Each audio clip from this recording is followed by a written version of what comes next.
Turpentine is a fluid obtained by the distillation of resin obtained from live trees, mainly pines. It is mainly used as a solvent and as a source of materials for organic synthesis. Turpentine is composed of terpenes, mainly the monoterpenes alpha-pinene and beta-pinene, with lesser amounts of quercetin, camphene, dipentine, and terpenoline. The word turpentine derives from the Greek word tau epsilon rho epsilon beta iota nu theta iota nu eta terebinthina, the name of a species of tree, the terebinth tree. Mineral turpentine or other petroleum distillates are used to replace turpentine, but they are very different chemically. Source trees. One of the earliest sources was the terebinth or turpentine tree, a Mediterranean tree related to the pistachio. Important pines for turpentine production include maritime pine, Aleppo pine, Masson's pine, Sumatran pine, longleaf pine, loblolly pine and ponderosa pine.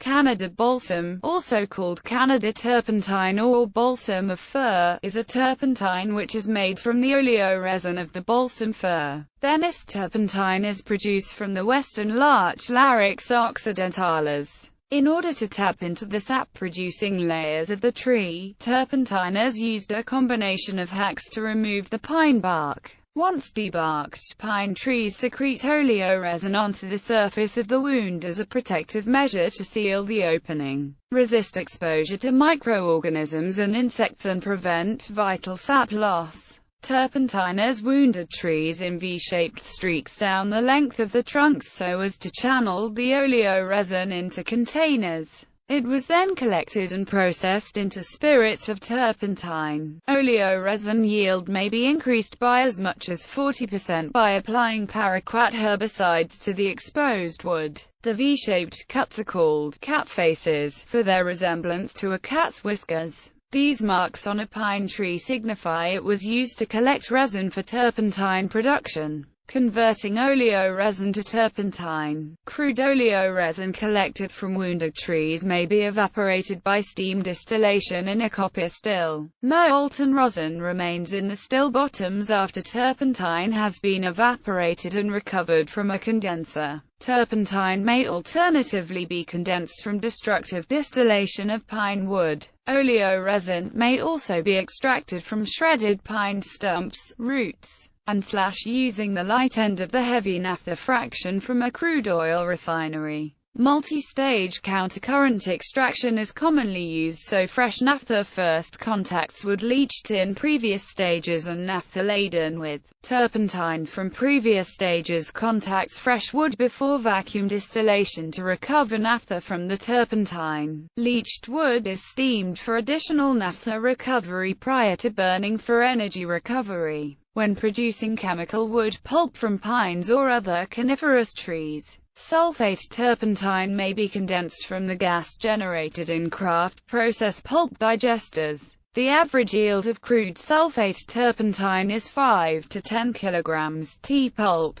Unless burned at the mill for energy production, sulfate turpentine may require additional treatment measures to remove traces of sulfur compounds. Industrial and other end uses. Solvent. The two primary uses of turpentine in industry are as a solvent and as a source of materials for organic synthesis. As a solvent, turpentine is used for thinning oil-based paints, for producing varnishes, and as a raw material for the chemical industry. Its industrial use as a solvent in industrialized nations has largely been replaced by the much cheaper turpentine substitutes distilled from crude oil. Turpentine has long been used as a solvent, mixed with beeswax or with carnauba wax, to make fine furniture wax for use as a protective coating over oiled wood finishes. Source of organic compounds. Turpentine is also used as a source of raw materials in the synthesis of fragrant chemical compounds. Commercially used camphor, linalool, alpha-terpineol, and geraniol are all usually produced from alpha-pinene and beta-pinene, which are two of the chief chemical components of turpentine. These pine are separated and purified by distillation. The mixture of diterpenes and triterpenes that is left as residue after turpentine distillation is sold as rosin. Medicinal elixir turpentine and petroleum distillates such as coal oil and kerosene have been used medicinally since ancient times, as topical and sometimes internal home remedies. Topically it has been used for abrasions and wounds, as a treatment for lice, and when mixed with animal fat it has been used as a chest rub, or inhaler for nasal and throat ailments. Many modern chest rubs, such as the Vicks variety, still contain turpentine in their formulations. Taken internally, it was used as treatment for intestinal parasites because of its alleged antiseptic and diuretic properties,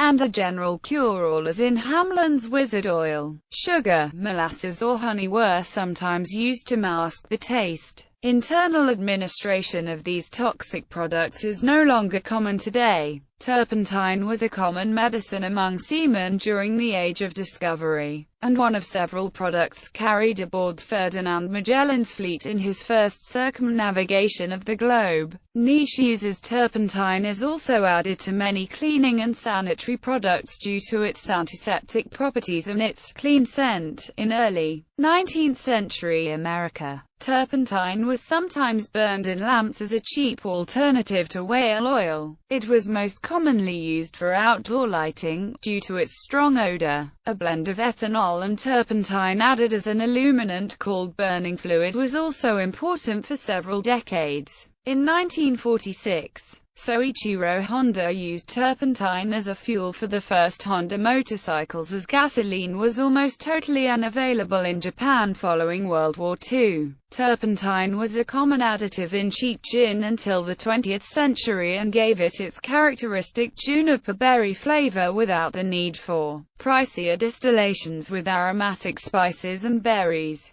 Hazards. As an organic solvent, its vapor can irritate the skin and eyes, damage the lungs and respiratory system, as well as the central nervous system when inhaled, and cause renal failure when ingested, among other things. Being combustible, it also poses a fire hazard, because turpentine can cause spasms of the airways, particularly in people with asthma and whooping cough.